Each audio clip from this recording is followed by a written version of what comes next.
আলোচনা করে বিশ্ব নবী মুহাম্মদুর রাসূলুল্লাহ সাল্লাল্লাহু আলাইহি ওয়াসাল্লাম বাবা আলোচনা করতেছেন। হযরত ওমর ফারুক এমন ভাবে একটা ডাক দিয়ে বলতেছেন, ও নবী গো, আপনি যদি আমি ওমরের অর্ডার দেন, এখনই আমি আপনার সাহাবা সালমান ফার্সিকে জেলখানা থেকে ছুটায়া আনবো। আল্লাহ নবী বিশ্ব নবী ডাক দিয়া বলতেছেন, না না না না তোমার দাঁড়াতে হবে না। বলে কেন? বলে তুমি উমরের রাগ বেশি। উমর তোমার রাগ বেশি, তোমার দাঁড়াতে হইতো না। ও মুসলমান, পড়াইলেন হযরত আলীকে, যাও আলী আমার সাহাবা সালমান ফার্সিকে ছুটায় আনো। গেলেন বন্ধু সালমান ফার্সির কাছে বাবা ছুটায় আনার জন্য। জালিম বাদশা দিলেন না, খালি হাতে আসলেন। এইবার গেল বাবা হযরত ওসমান গনি, তিনি যখন খালি হাতে আসলেন, এইবার গেল গো হযরত আবু বকর সিদ্দিক রাদিয়াল্লাহু তাআলা আনহু। হযরত আবু বকর যখন গেলেন, আবু বকর বাবা খালি হাতে আসলেন। এইবার আপনারা কত দেখি, একজন দুইজন তিনজন সাহাবা যখন খালি হাতে আসলো, হযরত ওমর ফারুক রাদিয়াল্লাহু তাআলা আনহু বলেন, তিনজন যখন খালি হাতে আসছে, এখন কিন্তু আমি উমরের ভালা এমনি আসছে। কারণ তিনজন যদি খালি হাতে আসে, তাহলে আমারে তো হবে আপনি নবী এমনি কইব যে উমর তুমি যাও। হযরত ওমর রে কইল না। বিশ্ব নবী যখন বলছে উমর তোমার রাগ বেশি, কিন্তু মনে রাখবেন হযরত উমরের রাগ রে আমার আল্লাহ পছন্দ করছে। আমার মতন আইনা রাখা হযরত উমরের রাগ করলেও এই রাগকে আল্লাহ পছন্দ করছে। হযরত ওমর যদি কোন সময় পরামর্শ দিছে, কম বেশি হতে পারে 23 বার করে আমার আল্লাহ কোরআনের আয়াত নাযিল করে দিয়েছে। সুবহানাল্লাহ, সুবহানাল্লাহ। হযরত ওমর এমন একজন সাহাবা, এখন হযরত ওমর রে পার নেয় না। এখন নবীজি আবার হযরত ওমর রে কয়, ওমর ও ওমর, যদি তোমার যাওয়া লাগে তাহলে আমার আল্লাহরে জিগাইতে হবে। আমার আল্লাহ যদি পারমিশন দেয়, তুমি উমরে নিয়ে আমি যাব। ও মুসলমান ভাইরা আমার, সংক্ষেপে বলি, হযরত ওমর ফারুক রাদিয়াল্লাহু তাআলা আনহুর রাগ বেশি। হযরত ওমর বলেন, আমি রাগ করব না, কথা বলবো না, জান জান জান নবী আমার। বাবা হযরত বিশ্ব নবী হযরত ওমর বাবা সাহাবা দুজন রওনা হয়ে গেলেন। যখন জালিম বাদশার বাড়িতে গেল, জালিম বাদশাকে ডাক দিয়ে বলতেছেন, এখানে ভালো করে বুঝবেন কথাটা আনার কারণ। ঈমান কাকে বলে রে বন্ধু? নবী ডাক দিয়ে বলতেছেন, ডাক দেওয়ার লগে লগে নবীর গলার আওয়াজ পায় ইহুদি কি করলেন? জালিম বাদশা ইহুদি কয়, ও আব্দুল্লাহর বেটা মুহাম্মদ ছাড়বো না, ছাড়বো না, ছাড়বো না যখন বললেন, নবীর গলার আওয়াজ পাইয়া সালমান ফার্সি বাবা জানালা করলেন, খিড়কি খুললেন, ডাক দিয়া বলতেছেন, ইয়া রাসূলুল্লাহ, ও গো আল্লাহর নবী, গো আল্লাহর নবী, ও গো মায়ার নবী, জলদি করে এই জেলখানার মাঝখান থেকে আমারে ছুটায় নেন। আজকে 2 দিন হয়ে গেল, আমাকে একটু পানি পর্যন্ত দিছে না, আমার কলিজা শুকায়া গেছে গো নবী। ডাক দিয়া বলতেছেন, জলদি করে ছাড়ো, জলদি করে ছাড়ো। বন্ধু আমার ছাড়লেন না, সালমান ফার্সিকে ছাড়ার আগে বলতেছেন, কি বলেন জানেননি? ডাক দিয়া বলতেছেন, ওগো মুহাম্মদ, যদি তুমি নিতে চাও তাহলে একটা শর্ত আমার মানো। বলে কি শর্ত? বলে 100 কোটি তোমাকে দিব। এই জায়গার মধ্যে এখন তুমি একটা কেটে দাঁড়াচ্ছে 1000 খেজুরের গাছ এখনই লাগাইতে লাগবে। এই খেজুর এইখান থেকে এখন গাছগুলি হইতে হবে, আর খেজুর গাছের মধ্যে খেজুর হওয়া লাগবে।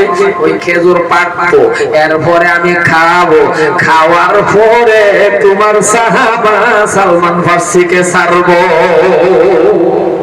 তখন কইছে, এই আব্দুল্লাহ ইবনে মুহাম্মদ, 1000 খেজুর গাছ লাগাও, আর এই খেজুর গাছ লাগাবে, খেজুর গাছ ওখানে লাগাবো, খেজুর পাকবো, আমি খাই, আমি আর পরে তোমার সাহাবা সালমান ফার্সিকে ছাড়বা। হযরত ওমর তো আমার ওয়াদা করেছে, নবী গো, আমি রাগ সাগ করতাম না। এটা মনে আছে তো? কথা বলে, এটা মনে আছে তো? হযরত ওমর কয়, কি কই রে, খেজুর গাছ লাগাবো, খেজুর হইবো, খেজুর পাকবো, এরপরে খেজুর খাইবো। মুহাব্বতের রাগও আছে, দেখুন যে রসিকতার রাগও আছে। হযরত ওমর আস্তে করে আত্মার কেসলে কয়, ইয়া রাসূলুল্লাহ, আপনি যদি আমার একটু হুকুম দিতেন, এর ভান্না খেজুর খাওয়াইতাম আমি। সুবহানাল্লাহ কয় না, সুবহানাল্লাহ কয় না। আমি আমার একটু কোট এটা ঠান্ডা খেজুর খাওয়াই। আল্লাহর নবী কয় উমর থামো। এইবার উমর ফারুক আল্লাহর নবীকে বাবা যাইতে দেয় না গো। অল্প দূরের থেকে সালমান ফারসি কয় নবী আপনারে আমার কাছে আসতে দেয় না, আপনাকে আমার কাছে যখন আসতে দেয় না তাহলে শুনে রাখুন, আপনি শুনে রাখুন, এমন আল্লাহরে মানছি গো ও দয়ার নবী গো, আমি কি এমন কোরআন মানলাম, আমি কি এমন আল্লাহ মানলাম, ও আল্লাহ মানার এমন মানছি গো, আমার আল্লাহ কি পারে না মানুষ ছাড়া আমার একটু পানি খাওয়াইতে? সুবহানাল্লাহ, সুবহানাল্লাহ। আমার আল্লাহ কি পারে না? আমার গুলো আইবারও না কেউ রে, কিন্তু আমার আল্লাহ কি মানুষ ছাড়া পানি খাওয়াবে না? বিশ্ব নবী ডাক দিয়ে বলে অবশ্যই পারে। সুবহানাল্লাহ। বিশ্ব নবী ডাক দিয়ে কয় অবশ্যই পারে। ডাক দিয়ে বলতেছেন আল্লাহ পানি দাও। আল্লাহর পাক রব্বুল আলামিন ডাক দিয়ে কয় সালমান রে, ও নবী সালমানকে আপনি বলে দেন। আমার আল্লাহ ডাক দিয়ে কয় নবী গো আপনি সালমানকে বলে দেন। বলে কি বলবো? বলে আঙ্গুল শাহাদাত আঙ্গুলটা বাহির করার জন্য। ও ভাইয়ের আমার শাহাদাত আঙ্গুলটা বাহির করলেন। নবী ডাক দিয়ে বলে সালমান রে শাহাদাত আঙ্গুলটা মুখে দাও। নবীর কথা মানিয়া শাহাদাত আঙ্গুল মুখে দিলেন। আল্লাহ পাক রব্বুল আলামিন বলেন ও বন্ধু আপনি শাহাদাত আঙ্গুলটা মুখে দেওয়ার লগে লগে তারপরে বুঝবেন নবীর কথা মানিয়া শাহাদাত আঙ্গুল মুখে দিল। সালমান ফারসি খুশি, এমন খুশি। নবী ডাক দিয়া বলে ও সালমান এত খুশি খুশি তোমার মনটা কেন?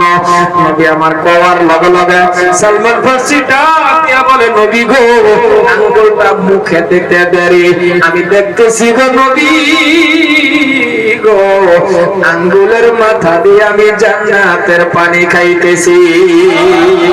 আর জোরে জোরে বলেন সুবহানাল্লাহ। মুসলমান ভাইয়ার আমার আল্লাহ পাক রব্বুল আলামিনের সব পারে, কারণ যার নাম আল্লাহ, যে আল্লাহ মা বাবা ছাড়া সন্তান দুনিয়ার জমিনে দিছে, যে আল্লাহ বাবারে বাবা ছাড়া সন্তান বানাইছে, কারণ যার নাম আল্লাহ। ইতিহাস বলতে গেলে লম্বা হয়ে যায়, এই জন্য আমি লম্বা আলোচনা করতেছি না। আমি প্রত্যেকটা মানুষের কাছে আমার আকুল আবেদন, আমার প্রত্যেকটা মানুষের অনুরোধ থাকবে, আমি আপনাকে পায়ে ধরবো, আমি আপনার অনুরোধ করবো বিশ্ব নবীকে ভালোবাসুন, আল্লাহ রাব্বুল আলামিনকে মহব্বত করুন। যা কিছু চাওয়ার আছে আমার আল্লাহর কাছে চান বাবা, কিন্তু চাওয়ার সিস্টেম পদ্ধতিটা হলো নামাজের মাধ্যম দিয়ে আপনি আল্লাহর কাছে চাওয়া লাগবে।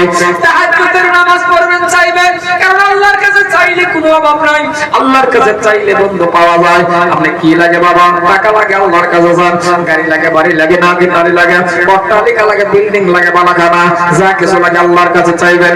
কারণ আমি নিজেও চাইয়া দেখছি চাইতে দেরি দিতে দেরি হয় না। তার কারণ একটা সময় ছিল বাবা 5টা টাকাও ছিল না, একটা সময় ছিল বাবা 10টা টাকাও ছিল না। আজকে আপনাদের দোয়া, দেশবাসীর দোয়া, একবার দুইবার না গো আল্লাহ পাক রব্বুল আলামিন আমাকে দেখলেন 6 বার করে আল্লাহর কাবা ঘর জিয়ারত করাইছি। তাইলে বন্ধু আল্লাহর কাছে চাইলে আল্লাহ কমি নাই, আল্লাহর কাছে চাইলে বন্ধু পাওয়া যায়, কিন্তু চাওয়ার একটা সিস্টেম পিছনে বাবা উচিলাও তাহা লাগবে। আজকে বাবারে ও মুসলমান, এই যে আমি যা কিছু চাইব আল্লাহ দিবে, কিন্তু নামাজের মত নামাজটা পড়া লাগবে। আজকে আপনি নামাজ কায়েম করি, আজকে আমি নামাজ পড়ি, এই নামাজের জন্য নবী কত কষ্ট করলো, সাহাবারা কত কষ্ট করলো, জীবনে কোনোদিন ইতিহাস ভাবছেন কিনা রে বাবা? এই ইসলামের জন্য কত কষ্ট করলো।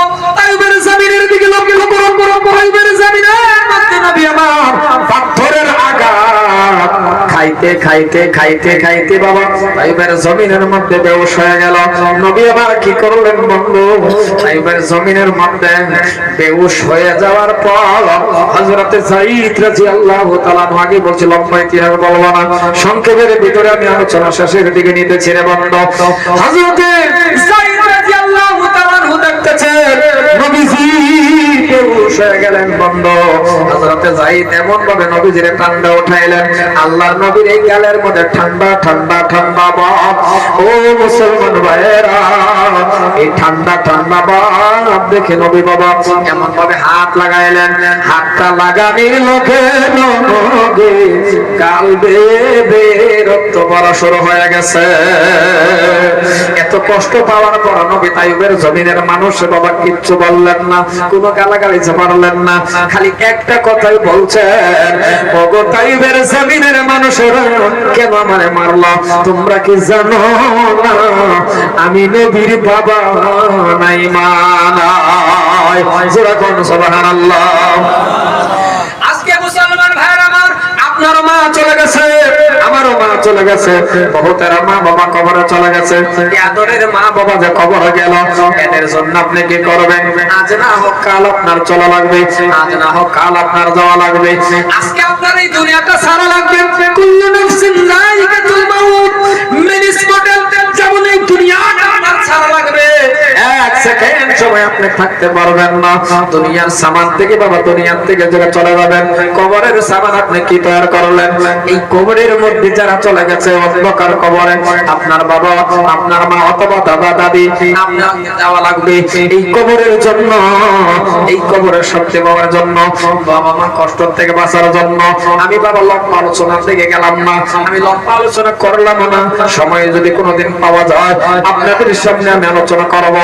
ওগো মুসলমান ভাইরা, আজকে বাবা ওই আদরের মা বাবা সুখে থাকার জন্য, ওই আদরের মা বাবা কষ্ট থেকে বাঁচার জন্য, মান জাআ বিল হাসানাতি ফালাহু আশরু আমসালিহা, আল্লাহর রাস্তায় কোন বান্দা একদিন একের বদলে আল্লাহ 10 দেয়।